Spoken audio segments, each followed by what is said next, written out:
അസ്സലാമു അലൈക്കും വറഹ്മത്തുള്ളാഹി വബറകാതുഹു. ഇന്ത്യൻ കളിക്കാരനായ വിരാട് കോഹ്ലി ഇസ്ലാം സ്വീകരിച്ച ഒരു വാർത്തയും അതുപോലെ ഗാസയിൽ പതിഞ്ഞ മിസൈലിൽ എഴുതിയിരിക്കുന്നത് വിശ്വസിക്കാനാവാതെ ഇന്ത്യൻ ജനത. മോദിയുടെ ഞെട്ടിപ്പിക്കുന്ന ക്രൂരത. സുബ്ഹാനല്ലാഹ്. ഗാസയെ ഫലസ്തീനെ അനുകൂലിച്ചുകൊണ്ട് പല വാക്കുകൾ പറഞ്ഞു. ഇന്ന് ഗാസയിൽ പതിഞ്ഞ അവിടുത്തെ ചില അവശിഷ്ടങ്ങളിൽ മേഡ് ഇൻ ഇന്ത്യ എന്ന് പല മിസൈലുകളും നൽകി ജൂതൻ സൈനിസ്റ്റുകളെ സഹായിക്കുന്നുണ്ട് മോദി എന്നുള്ള വാർത്തയാണ് കേട്ടുകൊണ്ടിരിക്കുന്നത്.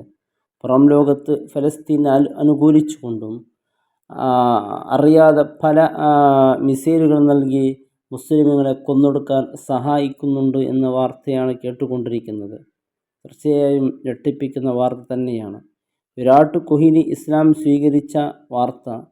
വിരാട് കോഹ്ലിയുടെ രൂപസാദൃശ്യമുള്ള ഒരു വ്യക്തിയുടെ ഫോട്ടോ വെച്ചുകൊണ്ട് അദ്ദേഹം മുസ്ലിമാണോ അല്ലെങ്കിൽ മുസ്ലിങ്ങളെ പരിഹസിക്കാൻ വേണ്ടി അങ്ങനെ ധരിച്ചതാണോ ഒന്നും അറിയില്ല.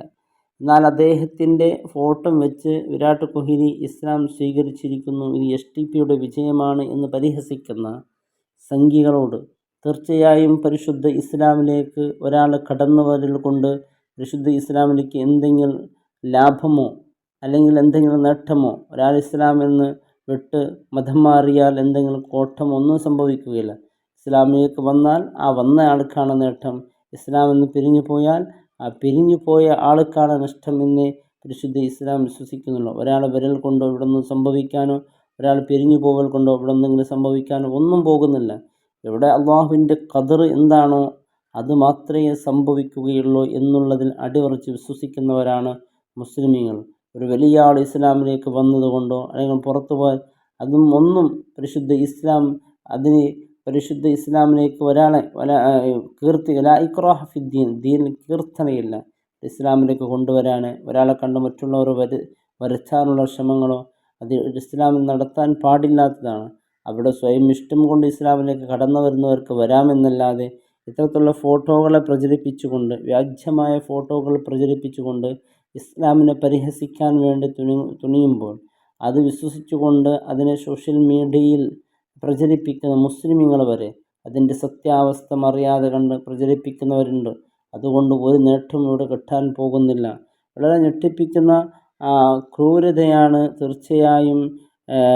ഗസയിൽ പതിഞ്ഞ മിസൈലുകൾ അതിലെഴുതിയിരിക്കുന്നത് വിശ്വസിക്കാനാവാത്ത കാഴ്ചകളാണ്. മേഡ് ഇൻ ഇന്ത്യ എന്ന് പറയുമ്പോൾ അത് എവിടുന്ന് അത് ഗാസയിൽ പതിയാൻ അത് എവിടെ നിന്നാണ് എത്തിപ്പെട്ടത്? അതിൻ്റെ അവസ്ഥ എൻ്റെ പ്രിയപ്പെട്ടവരെ വളരെ ഇന്ത്യൻ ജനതയ്ക്ക് മറുപടി പറയേണ്ടതാണ്. അള്ളാഹു റബ്ബ് സുബ്ഹാനഹു തആല ഫലസ്തീൻ്റെ മക്കൾ അള്ളാഹു വൻ വിജയം നൽകട്ടെ. അവിടെ മരണപ്പെട്ടു പോയവർക്ക് അള്ളാഹു ശുഹദാക്കളുടെ പ്രതിഫലം നൽകി അനുഗ്രഹിക്കട്ടെ. അസ്സലാമു അലൈക്കും വറഹ്മത്തുള്ളാഹി വബറകാതുഹു.